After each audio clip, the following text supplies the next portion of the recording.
Good evening, everybody. Welcome to Zoom at 8. My name is Julianne Peterson, and I am your host every Tuesday night, at least for the past 5.5 years.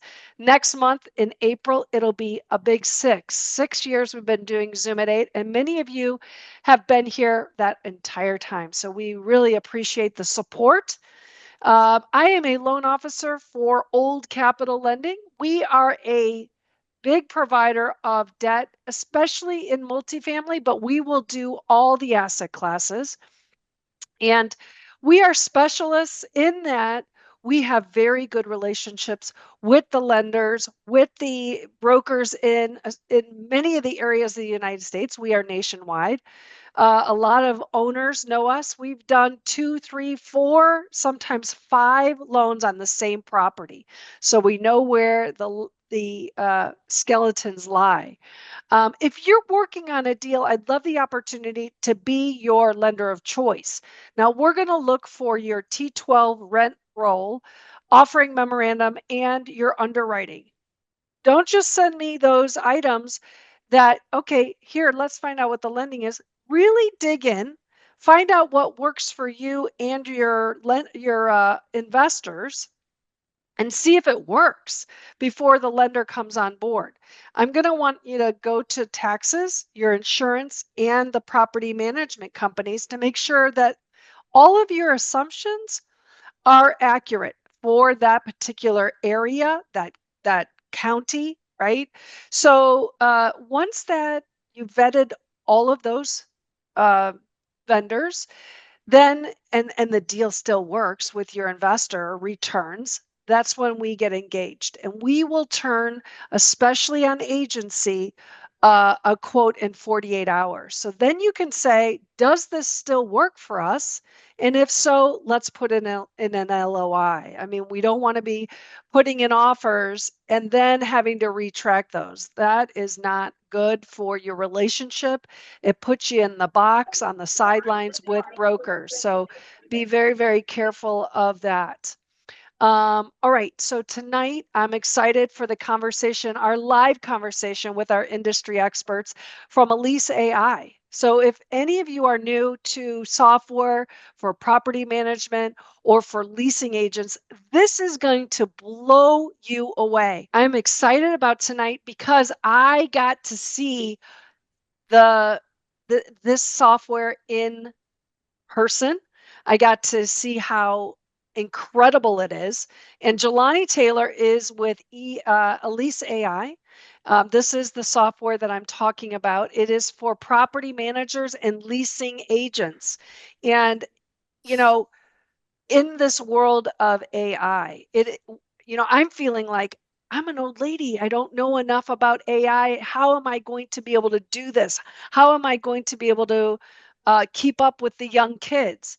And this software program is just going to blow you away of all of the capabilities that are out there now and where we're going in this industry.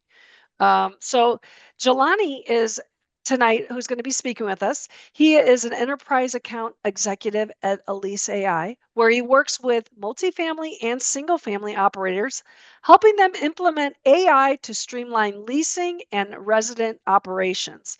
Prior to joining the Elise AI, Jelani graduated with a BA in hotel management for Cornell University, and he worked as a consultant at McKinsey and Company. So he is well versed.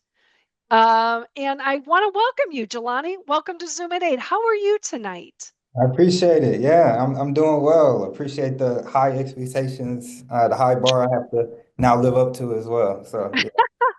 Before we get started, everybody, make sure you give all of your attention to Jelani. He's going to show us, we're going to talk a little bit before we get into a demo. Why do we have this the software available? What is it going to solve for us? And how we can implement in your property. So make sure you go up to the right-hand side and give him, instead of the gallery view, go to the speaker view. and let's give them all our attention. So again, welcome to Zoom at 8, Jelani. It is a pleasure and a treat to see you again and to hear about this software. Again, we met at a CEO at NMHC. My partner is looking to implement this at her units, and some of the deals that she is managing.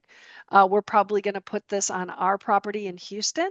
So I said, let's get you guys on and see what's going on here. So why are you guys providing this? What is it like? What is the thought process? What's the background? Kind of walk us through that.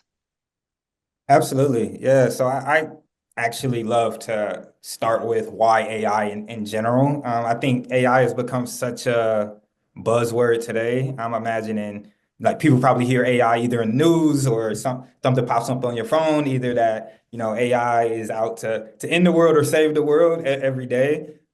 So I like to, speak to specifically in this industry, why are people using it? I think there's three main reasons why AI has become so prevalent and necessary. The first being, consumers or renters' expectations are now to a point to where you need something like AI to actually meet them. And I think about that in the sense of from a personalization standpoint, whether people know it or not, the algorithms on a Netflix, a YouTube, people are always fed hyper personalized things. And if you don't have something like AI that can do that in real time, a lot of times people just feel that the experience is worse. The second piece, which is probably the biggest, is also the speed of things and kind of that instant gratification that folks feel. You think about the rise of Amazon, or that I was just at Hertz, and the whole idea of skipping the line. People don't want to wait for a car. People don't have to go into the bank and wait for that to open anymore to check their balance. They also don't want to wait to get responded to when they're looking for an apartment home or if they have a question about rent. So we think about it from a meeting expectation standpoint. I think that's the first and foremost, reason so many folks are adopting AI. The second is to stay competitive. I think, just given the macroeconomic environment today, reducing operating costs is top of mind for everybody. So the idea of, hey, how can we drive down some of those costs to improve NOI and ideally scale, our different businesses, is really getting more done with less, and AI enables you to do that, in bunches, as I'll kind of dive into. It also allows for a more, modern experience, to be honest. People are used to using kind of high tech things, and AI gives you that, which I'll show you from our voice product and a few others. The last piece I'll really mention is, it allows you all to make your team's lives easier. And I say you all meaning, I'm typically talking to property managers. I know you all fall in different areas of the spectrum, but instead of them having to worry about, 100 things, 90 of which could be the very routine tasks and questions that they're answering every day, AI gives them the room to now focus on those 10 most critical things because AI can actually address those other things. So I say that to kind of give everybody a grounding of, okay, why are we even talking about AI before speaking about Elise AI, which, I'll bring up some slides, but to give it at a high level, we're now the largest AI platform in residential property management. We're supporting over 3 million units now across nearly 500 companies and 28 of the top 30 operators from an NMHC standpoint, where Julianne got the chance to meet Mena, our co-founder.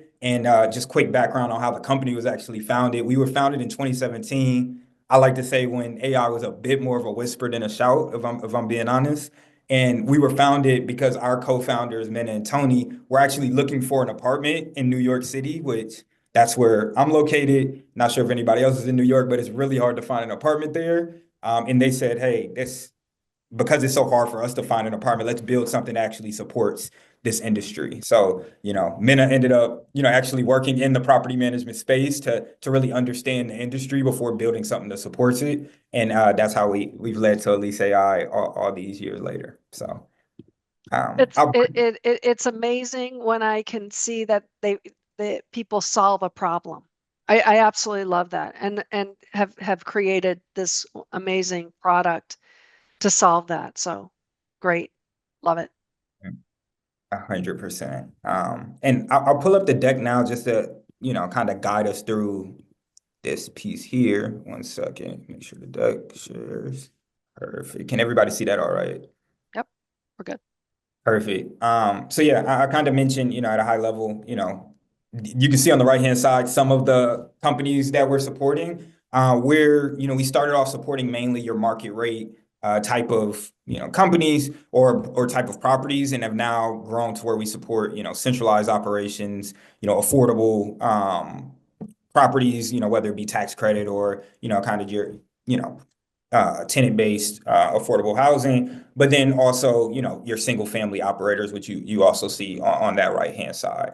I bring this slide up just to give folks a sense of, a lot of times people hear AI and they think, hey, this is for the super luxury, only those Class A properties. What we are actually seeing is that, when you look at our customer base, not only are 50% of them, our customers actually people who have 5,000 units or less, we also see the majority of the buildings being, between Class B and Class C buildings. So really showing that people are benefited on all of the different ends of the spectrum. And the last, kind of slide before I dive into at least part of the live demo is, this kind of gives you a sense of what are those products that we actually have. So, there's two main products. There's our AI, and then there's an AI portal or CRM that supports that as well, and kind of serves as a centralized hub for all of it. When you think about, the different touch points in which we're automating, our whole goal is to automate actually 90% of the conversations that happen from the moment a lead comes in to the moment it's time for them to renew. So that can look like, whether it's 1 p.m. or 1 a.m., somebody calling in or, emailing in or going in through apartments.com or an ILS service or something like that. Our AI being able to answer their questions immediately and push toward the ideal outcome that you want, whether that be scheduling a tour, pushing them toward an application for buildings that have high occupancy, or doing any of the other things that you'd like the AI to ideally push people toward. So, on the leasing side, or yeah, go ahead, Julianne. Well, from an operation standpoint, when the people hear, okay, 90% of the tasks being done by AI, is that going to we're going to realize a person is going to be removed from that, which can be, boy, oh boy, I'm saving, but I'm people are losing their jobs for AI. So maybe you could address that.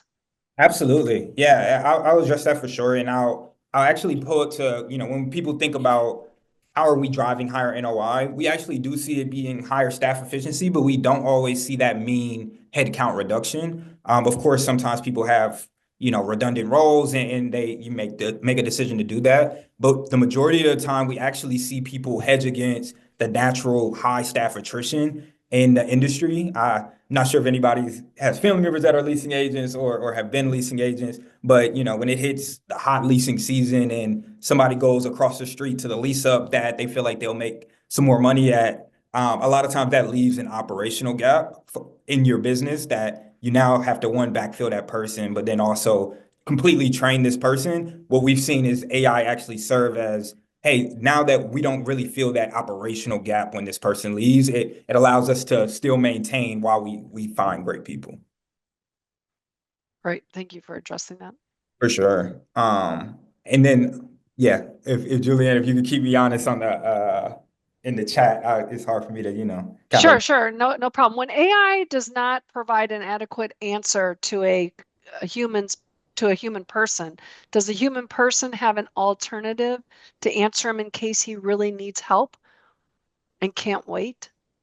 Absolutely. Yeah. So that's why we say 90% and we don't say 100%. It's the whole idea that, one, our AI actually, how it works, it's the only AI that gets smarter as we do those, what we call handoffs. So let's say for some reason the AI didn't know the pet policy, the AI was never trained on that. What it would do is always create a handoff and a task for the leasing team, or, if it's on the resident side and it's about rent, or maybe that resident manager or whoever happens to be, as they answer that question, the AI can now learn from that response automatically and add it to its bank to make itself smarter, pretty much. You all, of course, approve if it gets added or not, but I say that to say we make sure that, anything is handed off, but also that we can try to take that off your plate the next time.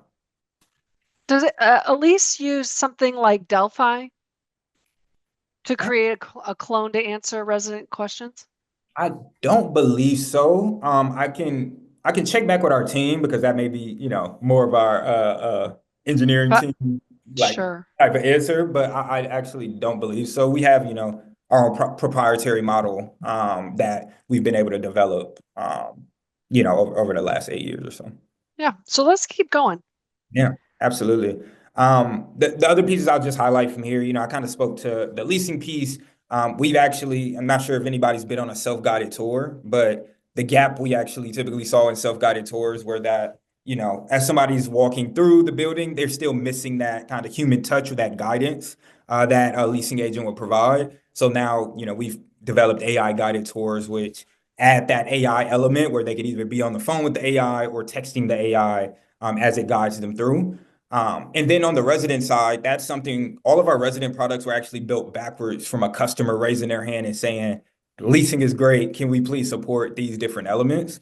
And that's where we're supporting, delinquency management, automating the things that, to be honest, agents don't want to do, which are following up people who haven't paid their rent, automating those follow-ups and, being really conversational in that way, but then also supporting across maintenance and renewals, which I'll dive a bit deeper into in that regard. So the last things I'll build out on the right-hand side, of course, people see some value from just improving staff efficiency. A lot of the value is seen from actually improving property performance. People are able to boost their tour conversion, which leads to them ultimately getting more leases signed. But they also, on the delinquency side, for example, see 200 basis points reduction on average in delinquency because we're technically training renters to pay on time. Because you name your AI and all of these things. I think it's a sort of feeling of, hey, I don't want to let this person down because I know they're going to reach out to me on the 2nd or the 5th that next month. So that's a big element. And then the last one is really cost savings. We've spent a lot of time to build a really robust platform. A lot of times people are able to eliminate things like, an after-hour call center, or, if they're paying for agent mystery shopping or extra for a lease ledger audit, we're able to replace a lot of those things through our platform as well. Perfect. From there, I would love to, that was kind of me giving you the general overview of, right, what does AI do? I do believe seeing or hearing at least is believing. So what I'll do here is I'll give our demo number a call. It'll be an example, I mean, it is 8:31, so as if I just got off of work or hopped off this call and was looking for an apartment. And this is how somebody would be able to engage with the AI. So I'll put it on speaker for folks as well. So, okay. Be ready to be blown away, you guys. Listen up. The call and information you provide may be recorded and used by a third party. Hi, Jelani. This is Elise at Clearwater Hills 55. How can I help you today? I'm looking for a one-bedroom apartment. Yeah. Could I book a tour potentially for sometime next week? I'd be happy to help you with that. Before we schedule a tour, I'd like to make sure we find the best home for you. Could you let me know when you're looking to move? Yeah, probably beginning of May, because my lease ends, I think, like April 22nd or something like that. Great. Thank you for sharing that. Is there anything in particular you're looking for in your next home? Yeah, so me and my girlfriend, we have a Chihuahua, so we have to have a pet-friendly home. The last place, it just, that we had some challenges with that. So ideally that. Also, I'm thinking about getting one of those electric vehicles. So if you have EV charging, that would be great. And then also I need to be able to walk to a grocery store. So if you have any grocery stores nearby, that would be a game changer for us too. Thank you for sharing your preferences. I'm pleased to let you know that our community is pet friendly, and we have dedicated EV charging stations in our parking facility. Additionally, there are 3 nearby grocery stores, Associated Supermarket, Trader Joe's, and Aldi, offering great variety for your shopping needs. Now let me tell you about an available apartment that might suit your needs. We have a 1-bedroom apartment, unit C204, available for move-in on March 26th. The rent is $2,085, and it features a spacious layout with 905 square feet. And it includes amenities like an in-unit washer and dryer and central air conditioning. Would you like to receive the full details of this apartment after our call? Uh, Yeah, but could you actually repeat that for my wife just walked in, she only speaks Portuguese. Can you repeat that for her in Portuguese? Claro, temos um apartamento de quarto disponível. Unidade C204, disponível para mudança em 26 de março. Okay, she just walked out. Can we book a tour for next week? Possui layout. Great. We have some one-bedroom apartments available for touring. Let's schedule a tour for you. How about next Wednesday, March 26th? I can offer you a morning slot at 10 a.m. or an afternoon slot at 2 p.m. Which time works best for you? Next Wednesday is tough because it's my cousin's birthday. Could we do next Thursday, maybe 10 a.m. if that works? Sure, we can schedule a tour for next Thursday, March 27th at 10 a.m. Please hold on for a moment while I confirm this appointment. Great. You are confirmed for your escorted tour at tomorrow at 10 a.m. We look forward to showing you around. Please let me know if you have any questions or if there's anything else I can help you with. And I'll end it there because I could kind of go all day with the AI, as you could probably tell. But Isn't that amazing? Who likes that? Can I get a thumbs up? I mean, was that just so amazing? What was the biggest thing that would make you say, I got to know more here? Paula? I liked it. For what, I mean, I could throw a million bars in it because I've lived them in apartments before, but for what it's doing, it's pretty good. I mean, his Spanish is better than mine, right, Adriana? How about you, Charles? What do you think about that? Do you think that you'd be attracted to rent from somebody like that? I live in a house, but other than that, I was confused by next Thursday, to be perfectly honest. To me, that's the third. This Thursday is the 27th. But, there's people all over the world that do this differently. And I'm just curious who programmed it. Okay. Jelani. yeah, it's a good point. In terms of who programmed it, we have. I don't need their names. I'm just checking it out. I mean, it's Some people Google. use this one and next one differently, and that was just odd to me. But okay. Yeah, no, it's a great point, and I'm also It gave seeing. you the date, so it's fine. I mean, it did nail it down, but Yeah, you caught something that I was just going through the flow, and a lot of times Yeah. been like, oh yeah, I mean, not next Thursday, meaning the upcoming Thursday, the Thursday after, for example. But yeah, just to your point, I will say, to be honest, a lot of the conversational flow, I won't say it's easy to be like, oh, AI is just to this point. That would probably be discrediting some of our engineering team. We spent we spent, 8 years iterating and having millions of conversations to get to the point to where it can be, as conversational as it is today. I'm from the middle South, and some of us do it one way, and I know people that do it the other way. It's just Absolutely. those things are never safe. Yeah. It's what Is that supper or is that dinner? Right? the day of the week. Now Paula wants to know if it can speak Farsi. How many different languages does it speak? So it speaks 50 different languages, just over 50. And I'll actually share my screen to show because I don't think Farsi is on there, but it may be. Let me actually check. Don't think it made the list, if I'm being honest. But yeah, 50 plus languages. Persian on there. That may be Yeah, what Persian. Yeah. They would still get by this invalid, that handicapped person that spoke only Farsi. Yeah.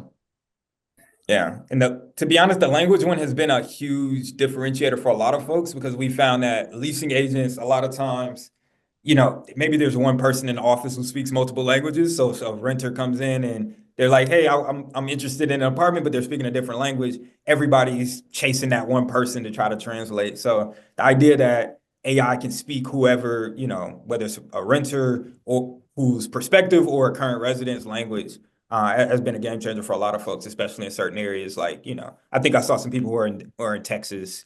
I know in Texas and Florida, those are, it's really popular there as well. Adriana wants to know if she cooks dinner. That is still to be seen. I haven't seen it. I will say that, but I don't know if it's because you name the AI, especially via text and via email. There are a lot of people who actually, confuse the AI with a person. So we've heard like countless customer stories where they're like, yeah, somebody's coming in and they're looking for this specific person and they're saying it's the AI's name. But you know, obviously it's an AI assistant and we'll likely tell you that if you ask it. So Yeah. Well, it's just like you can ask Siri and Google some crazy stuff. I know there was a question about there's a lag time in between the response time. Is there Mhm. any thoughts on that? Yeah. Reducing it? Yeah, so that's something that our team has actually worked a lot on. At first, there was almost zero lag, but the problem we ran into, and Charles, you mentioned you're from the Middle South. People speak at different speeds in different places. So we noticed that when we reduced the lag to almost zero, people would actually, it would cut some people off, which was definitely a no-no because they're like, hey, they just take longer to say the sentence than somebody who's speaking super fast, right? So it's always something we're iterating on, but we've tried to get it to a point to where, you know, we feel like, okay, they're definitely done talking before the AI continues. Okay. All right. So let's keep going on what else the software, how it works. Absolutely. Absolutely. Let's do it. I'll reshare my screen again. Is there a reason Chinese is not listed in alphabetical order? Is there a space to answer for a life-threatening emergency after hours? Ooh, There's space to answer for. So we do on our after our maintenance, and I'll do a call in a second there. yeah. We do have it to where they could call in and everything. So I will say anything the AI knows is based off of that knowledge section we discussed. You know, we work with the teams typically during implementation to understand what's treated as an emergency, what is it. If somebody calls in and it's a life-threatening emergency, our AI will not say, hey, let's actually transfer you to the emergency maintenance tech. It would tell them to, you know, you should hang up and call, you know, 911, and then we would still, of course, notify the team. But it would we typically route it and designate it and design it in whatever way the team's typical processes are. We just, you know, now have somebody automate it to do it 24/7. So. Is there a follow-up that goes alongside this after you get all the information after this initial interaction? Absolutely. So when they ask me, would you like to see this via text or would you like to receive information about that unit via text message? I ignored it in this moment, but if I said yes, or even after we ended up booking the tour, I ended up getting a text message from the AI with, this is where you actually go, you know, all of these different things. On the leasing side, it would then is going to follow up with me now ahead of Thursday. And we even have outbound leasing calls where if people have, you know, challenges with people showing up for tours, our AI is also able to call them in addition to texting. Amazing. Okay, let's keep going. Absolutely. One slide to just close out that piece. You know, just a lot of times the natural inclination is, especially when they hear something like that voice, is okay, this is here to like replace humans potentially. And we like to say that, you know, we're maintaining a human touch in a sense of like we feel like the quality of the AI, and if you train the AI in the right way, it can provide the right level of human touch, but also that we're maintaining it by really automating, you know, the questions I asked about, can I bring a pet? EV charging are things that are very repeated questions that are taking up the team's time oftentimes. So, you know, that's something that we're ideally trying to take away. We say automate the ordinary to enable the team to do the extraordinary. A little cheesy way of saying that we're supporting them, but I highlight this slide to just say these are actual, you know, prospective renters who responded to our AIs, who have, you know, different names. I always call out this second one, which is Sydney, where they're like, hey, I'm so glad to finally reach a human. I've been getting AI generated replies all day and them not realizing that they're still speaking to AI in that way. So show this just to show kind of the human level quality of it for sure. Amazing. Um, I'll kind of go past this just for sake of time. This is just when that last piece we spoke about how do people consolidating tech. Again, you know, people are able to replace a call center, an answering service, you can imagine, and a few other things. I do like to bring up a customer story because this will give you a good sense of somebody who used it not only for leasing, but also for the resident side. The AutoZone Group, you know, they manage around 5,000 apartment units currently. They were facing a lot of challenges we hear in the industry today, which are, you know, staffing challenges like we discussed earlier. It's really tough to find top talent and to keep that talent, they were facing a super high lead volume that, their team just couldn't keep up with. And then they were using an existing chatbot, which we differentiate our AI from kind of a chatbot in some of the ways, like I showed you, but they were using the existing one that just wasn't as helpful, right? It was a ton of maintenance to keep up and for them to try to, use to scale their operations. So when we ultimately worked with them, they used our AI across all of their entire portfolio, so all 14 communities. And these are just the results from Q4. One, they saw actually an increase in their lead to lease rate because the AI is answering questions and booking tours 24/7. They saw, that drove up to 5%, which we see the industry average from a lead to lease standpoint being more like 1 to 2%. So, they were able to drive a really high lead to lease rate. Also, 36% of their leases signed were people who came in after hours. So if somebody wasn't, AI or somebody wasn't answering, those are leases they likely would have missed out on because people are applying to 5, communities at one time a lot of times. Additionally, and this will kind of speak to the resident side, they saw that, the AI was able to collect an additional over $3 million across their communities without any human intervention from a delinquency outreach standpoint.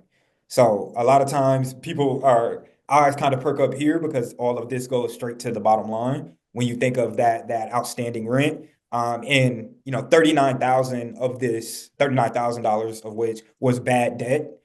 So 30 days or older people, their human teams weren't able to collect before they used AI to be able to support them. So delinquency is actually a way that a lot of people look at it and say, okay, this pays for itself just with this product alone, to be honest.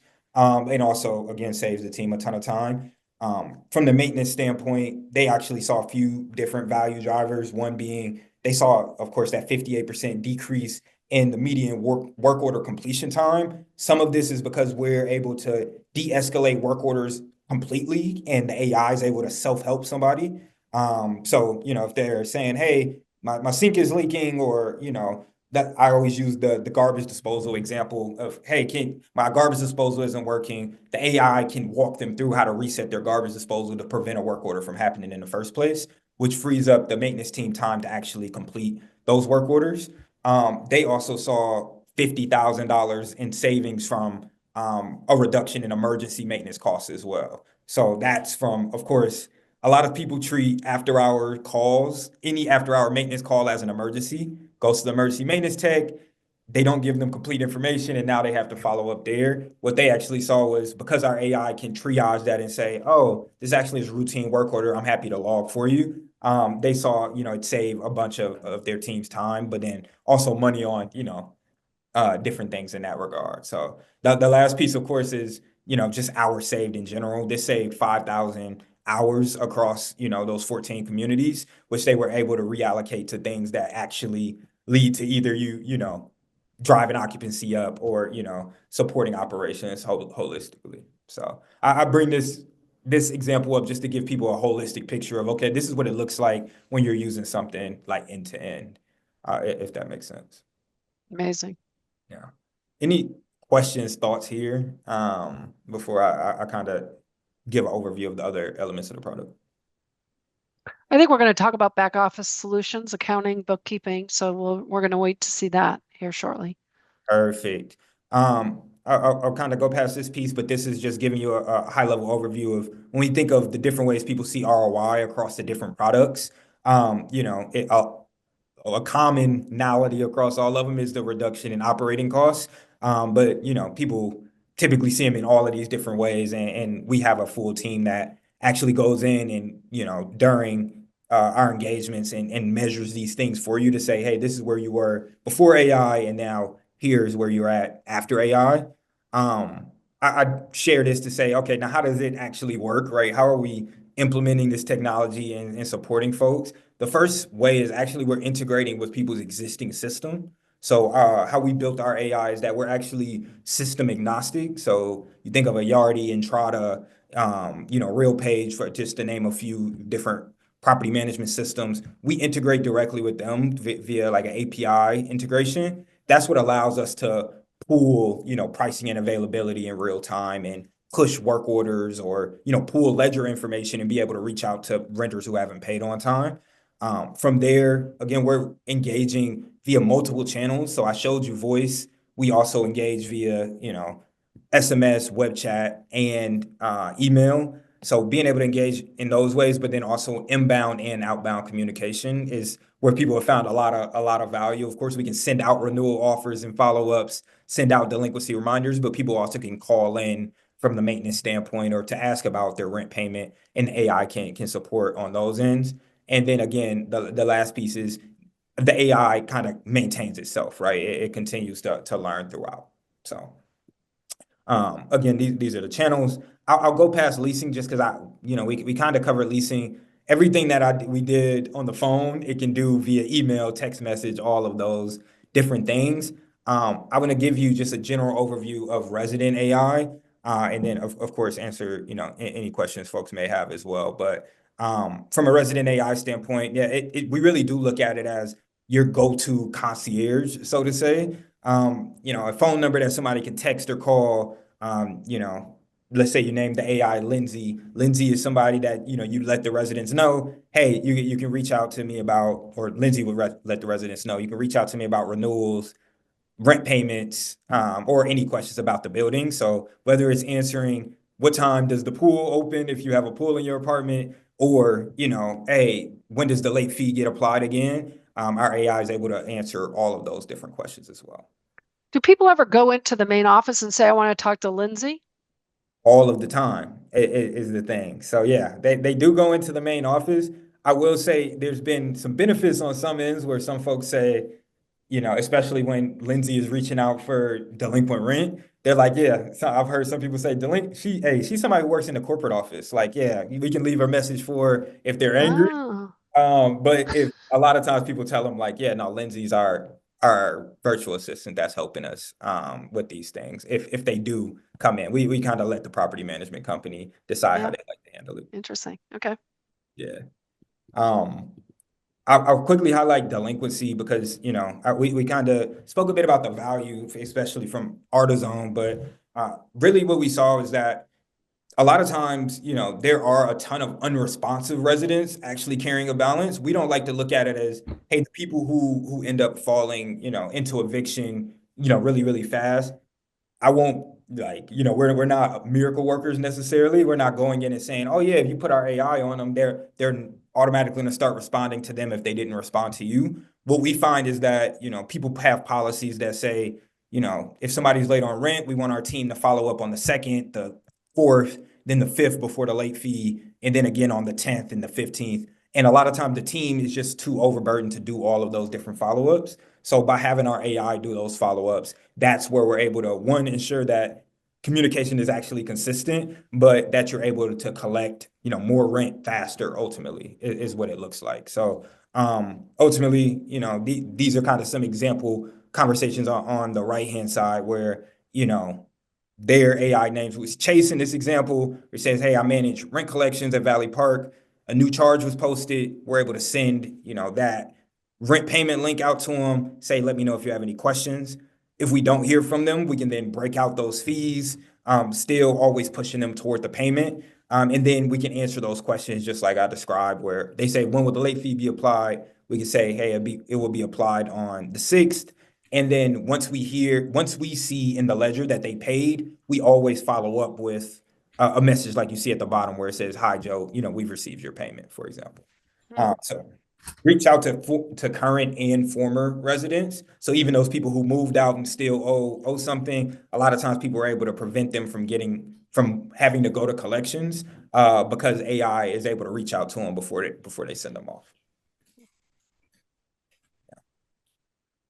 So I'll just move forward just to keep us going. This is another example of just a property management company that was able to see a great reduction actually in their delinquency rate. So they saw around a 260 basis point reduction in their delinquency rate after implementing AI. And again, we do look at it as it's because you're training renters to pay on time and doing all of those follow-ups that you'd hope the team was doing as well. So I think between collecting more rent and then the last piece I'll kind of cover is hitting your collections target faster. You see, for this property management company, they started hitting their collections target a week faster, which for them, the money is in the bank quicker. You can now use that money to go and invest and do all of these other things that a lot of the owner operators especially value because they're also developing and doing all of those things when you're vertically integrated. So that's delinquency. Just to give you a bit more context on maintenance, I kind of spoke about the different ways in which we triage requests, but ultimately, when we think of maintenance, our whole thing is, hey, can we log the work orders? So a lot of people, I'm sure some of you probably use a resident portal today. Maybe if you have a work order, if you live in an apartment. I know I'm in New York City, so I'm assuming that people live in apartments beyond New York, but yeah, I mean, everything that you can do in a portal, we make it a bit easier to where you can just text or call the AI, and the AI feeds into the system the exact same way. And then we also are able to update them on the status of any work order that happens. So as soon as the maintenance tech puts in the notes and says, yeah, I fixed the rubber seal in the dishwasher, our AI is able to make that conversational, update them. And then if we pick up on any positive sentiment, let's say they say, hey, Charles, you and the maintenance team were great as always. Our AI automatically would send a Google review link to the community to boost the property reputation as well. So that's a few things there. Here, some example conversations. I typically call out the one on the left-hand side where not only can we de-escalate, after hours calls that seem to be emergencies, which is what the right is talking about. We can also escalate things where somebody's saying, our toilet bowl has started filling up. In Goldmore, I put in a work order, but it's becoming more concerning. Can you step up the priority for us, right? So because they've tried it in the past, and the AI can learn from you all and say, okay, is this something that we now actually feel like can lead to more damage for the actual apartment? The AI can escalate it and now make it an emergency request and hook into your emergency phone trees and call lines in that way.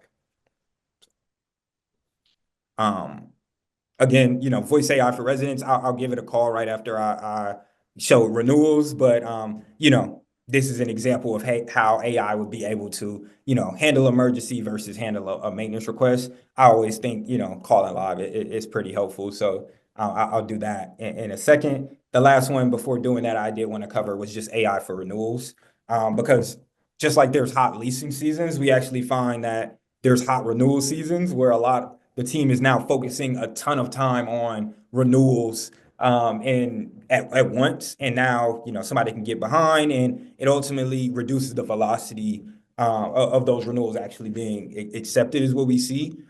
So what we actually do is, we're able to, of course, send out the renewal offers, but then continue to follow up across all of the different channels. And it allows us to, allows you to stay on top of your residence renewal journey, but also allows you to kind of prep ahead of time, because we track things like, hey, do they have a specific move out reason? Let's say they said, I'm moving from New York to Dallas. I'm moving somewhere near Charles or something like that. And our AI, or you own a building both in Dallas and in New York, you can cross sell within the portfolio. The AI would automatically know to do that if you had that cut on, for example. You can also now check and say, okay, for these move out reasons, if we see the majority of move out reasons were due to, maintenance, infrastructure, or something like that, now you also know where you can kind of reallocate your resources. So a lot of folks use, the AI and those different level of insights to be able to support there as well. Perfect. So yeah, I didn't see if people were putting chat. Well, let's do the maintenance, because I want everybody to hear this. And if you guys have questions, let's put them in the chat, so when we're done listening, we can get those answered. I would want to make sure that you cover what's the minimum size Absolutely. on this offering, and then is it mostly for property managers, or can it be somebody who has 150 units that they could use this as the self-managing? Absolutely. Yeah, no, it's a great Okay. question. And what I'll actually do is, if it's cool with you, Julian, I'll address that first, just so that I Sure. don't Okay. Sure. get to address it on the back end. So what we've done is fairly recently, I'd say maybe June or July of this past year, we built out an SMB team, which focuses on, I think our minimum units today is around 450 units. But our whole goal is to aggressively like move down market. So we've had, continue to have conversations with folks who, are smaller than that. And as we continue to scale, our goal is to get to a point to where we're able to support all property managers. We know the majority of property managers have, far less than, 1,000 units, for example. But today, yeah, it's around 450 units is the Okay. smallest customer I believe that we've supported. I think with the exception of sometimes there are owners who, only own a certain portion, but they use a larger property management company that we already contracted with. Those are some of those times where we Okay. Perfect. Perfect. So yeah, I'll give the maintenance one a call. Would love to hear y'all thoughts on, how it's able to interact as well.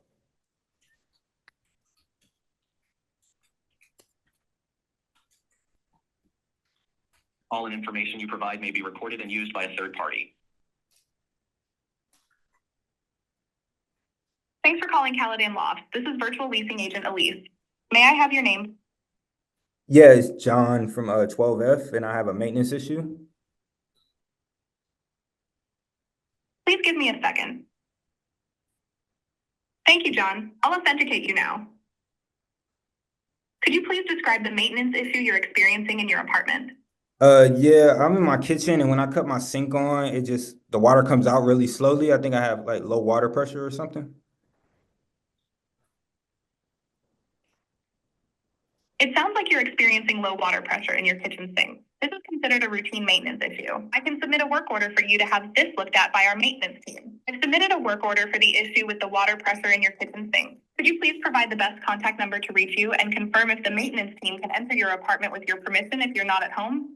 Yeah, they can enter, and it's 1, 2, 3, 4, 5, 6, 7, 8, 9, 1.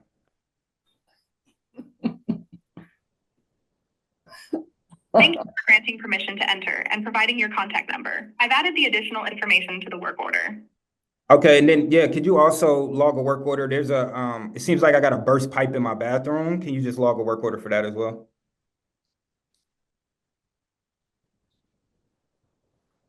A burst pipe in your bathroom is considered an emergency issue. I will need to transfer you to our emergency maintenance team to handle this immediately. Please hold while I transfer you. I'm transferring you now to our emergency maintenance team for the burst pipe issue. They will assist you further. And this is where it will hook into this. Well, this is Russell from the emergency maintenance team. Yeah. And then I'll end it there. So that was a live person we just hung up on. Yeah, that would be a lot. That would be a live person. Wow. Okay. That's fantastic. Do you think? Wow. Sorry we hung up on you, but that is amazing. It gets right there, and a burst pipe, it needs to be addressed immediately, right? So how many do you see? There was a question that asked about how many people, let's see, where was it? Sorry about that. No, good. If I may ask, don't you think the burst pipe might have led to the low pressure in the sink? Hey, and this is Now where you're thinking, be careful. yeah, there we go. Just And curious. ideally, if somebody in our hopes now, we've recently developed actually a maintenance app, which they would be able to see that low water pressure came in and a burst pipe came in. Ideally, we have maintenance techs or the maintenance supervisor who is like, these are likely related. We're now to the point yet where the AI is like, hey, I actually think those two things are related. Let me combine them. So we need somebody like Charles still on staff. Exactly. You don't Yeah. need me. I'm too lazy. So it was Paula. Paula asked, do you make recommendations on how many full-time employees to decrease the maintenance by? How many you want to remove basically to decrease payroll after it saves all this money? We do. So we have we typically look at that as, and I'm sure you all have heard centralization also be somewhat of a buzzword. We Yeah. have, of course, our product supports that, but we have a whole services department. So a whole group that pretty much does pro bono consulting for our customers that guides them on the centralization path. So from a, hey, you've cut on the maintenance product, this is the thing that it's potentially taken over. This is what it could look like for headcount efficiency down the line. Same thing for leasing and all of our other products as well. So we do. Okay. Angel asks if you're needing to give a notice to residents about something like water being turned off, will Elise keep trying various methods to contact until someone finally responds? Is that from a resident perspective, Angel, or are you talking about from a maintenance perspective? Well, I'm thinking about like we had water turned off recently, and there were some people that didn't get the notice. They were really pissed off. So Okay. does Elise continue trying to let them know, hey, the water's going to be turned off. Please don't get pissed off. I see. Yeah. So for things that are like more, we look at those as like mass messages to residents. You do have the ability to have at least send that out broadly, in terms of making those recurring, and saying, hey, let's make sure that that's, being sent out, every 30 minutes or so. I haven't seen folks actually do that. They've typically gone in and like made sure, okay, if the water's still out, let's send it again. And the reason we haven't done that from our understanding from our engineers is that it's hard for our AI to know. Let's say you cut it on and say we wanted to send it out every 30 minutes, but you all fixed it. And now you're telling people the water's off, but then they're like, well, my water's working and all of that confusion. So we've kept that kind of in humans' hands, but our platform allows you to do it. So Yardi is down and does not work to verify a new tenant account. How can the tenant pay on time instead of using the portal? Yeah, it's a great question. So our AI is like you cannot pay on the phone, for example, and we do that for multiple reasons, mainly security and like we don't want to be handling people's information in that regard. If the portal isn't down, or I mean is down, we actually have seen conversations and examples like this. We'll hand that off to the team, of course. If you've already equipped the AI to know that there's other methods of payment, the AI will say, hey, I'm going to loop in a team member to see, what's up with the portal, but also, if you can pay other ways, you can send in a money order or check, you can bring that into the office at XYZ time. So it all depends on the property. Sometimes people say we only have, Bring your money. online payments, but You can't do that. yeah. So, what I want to make sure everybody understands is you will come with the property manager, the owners, and you will have conversations on what all of their rules and regulations are, and you will input that before you install this. Yeah. And it continues to learn based on these conversations. Yeah. Is there a handout that you have them fill out, questions, so that we understand what you're looking for and what kind of answers? Absolutely. So we scrape the property websites as soon as we do implementation to try to pre-populate as many of the questions as possible. Typically, we're able to pre-populate around 50 or 60% of them, depending on what the website looks like. And then from there, yeah, we work with the team to be able to fill out the rest of that so that the AI has that base knowledge. To your point, Julianne, our AI will never have default outreach in general. It'll always only say things that you've told it's allowed to say, in that regard. So for the system one, for example, the default behavior would be, hey, I'm going to hand this off to somebody. If you have other criteria, then the AI can now feed the resident that additional information as well. Right. Amazing. So is 450 the minimum size unit due to the cost prohibitive nature of the product under that unit amount? And does it have to be one property at 450, or it can be up to 6 properties that would make up the 450? What's the breakdown there? Yeah, so it doesn't have to be one property. Also, yes, to the current nature of it right now, we haven't scaled to a point to where we can go below 450. So yeah, Angel, you're right in terms of the nature of it. I will say that number I joined in July. That number has steadily went down since I've joined. So we always say, hey, if somebody's interested in a demo, I would suggest reaching out to the team. And our SMB team typically has the most up-to-date information on, hey, is this something that, are we now like good to go at 300 or 250, Yeah. whatever it looks like? Yeah. So how do you manage the pricing? Is it based on per door? Is it based on how many different of those offerings that you're using, whether it's leasing and maintenance and voice? How do you manage that? Yeah, it's a bit of both. So we do charge per unit per month. That's just the model in general that we charge. And then it is based off of, hey, are you doing the full bundle, which like the AutoZone group, for example, they were doing everything from lead to renewal. So it was everything that's, you're going to get discounted bundle rates in that regard. We have a resident bundle, and then we also have, our leasing bundle, which is, you can do leasing without voice, or you can add voice on, which a lot of people have found valuable as well. And what is the actual turnaround for someone to sign up to deploy a full system? Yeah, so it's 2 to 4 weeks total, is our actual implementation time, and that involves the first and foremost, are you using a property management system that we integrate with? If so, that process typically takes about a week to actually get up and running with them, just to make sure that, everything's good there. Then the second week, a lot of times, is either split between filling out that knowledge that we discussed, to give the AI the ability to reach out, and training the team. And then on the back end, we're doing internal testing once we get the integration filled out. So those are really the steps. I say 2 to 4 weeks because sometimes with knowledge, people don't have that information handy. They have to go and like think about how do we want the AI to be reaching out for these properties, which takes a bit longer. Sure, sure. Just like getting a loan, we can tell you it's 60 days, but until we get the paperwork in place, sometimes those get delayed. So, in a perfect world, 60 days, but yeah, makes sense.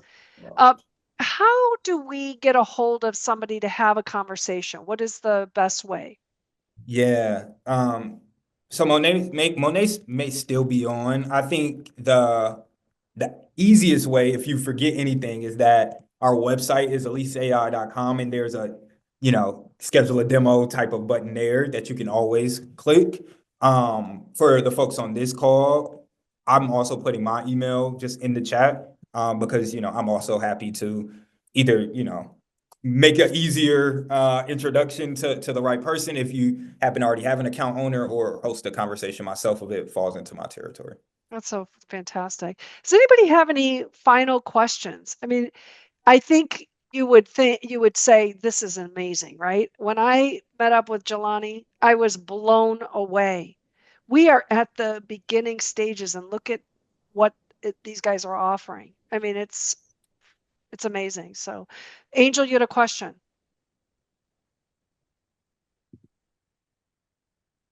Do y'all have a preferred like PMC software that you like to integrate with? Yeah, so it's a question we actually get a lot, which is interesting. We actually don't have a preferred one. We have some strong partners. I'd say when you look at the 3 million or so units, around 1 million of those, or a little over 1 million of those, happen to use Yardi. From a PMS standpoint, a good amount of those use Entrata, and then a good amount of those are probably split between Resman, RealPage, and then there's a few other kind of smaller ones, but. I was just thinking if y'all had a relationship with one of those companies, perhaps they cut a deal to the people using it with you, and then you'd be able to get to an economy of scale below 450. Yes, it's a good point, and I wouldn't be surprised if those are conversations, above my pay grade that are happening. Sure. To my knowledge, though, I need 160. 160. 160, 160. I'll say I wouldn't shy away from using the link that Monet put in there, because, like I said, I've seen, our teams have different conversations with different people. So we could, you never know in my experience. So It solves a lot of problems because like if you don't have an accounting team at your beck and call, if you don't have, 15 maintenance guys to answer calls all day long, you don't have somebody that can triage effectively. You have a brand new person on site, which are all issues that I have faced in the last 3 weeks. And so like just realizing there's an AI companion there that could be guiding the person that's new on site and setting up the appointments and taking care of them, like that's huge. Yeah. Yeah. And I do know, so our CEO, Minna, speaks very passionately about moving down market for this exact reason. We know that so much of the impact, of course, we can drive impact for these large companies that we had to start with, but we know so much of the impact can be down market. So I know that, like I said, that's something that we're aggressively pushing toward, and I'm excited for us to get there, to be honest. Well, Angel, get on a call with them and let's have a conversation. I think it's great. Anybody else have a question? All right. Well, I know I was heavily impacted on this software and where they're going and where this industry is going. Because I feel like sometimes we're behind the times, but this is an example that we're way ahead of things, and it's only going to help and impact your residents. So I'm glad you guys were here tonight. Wonderful presentation. I loved it. And I know that you'll be hearing from a lot of our folks here. So thank you again.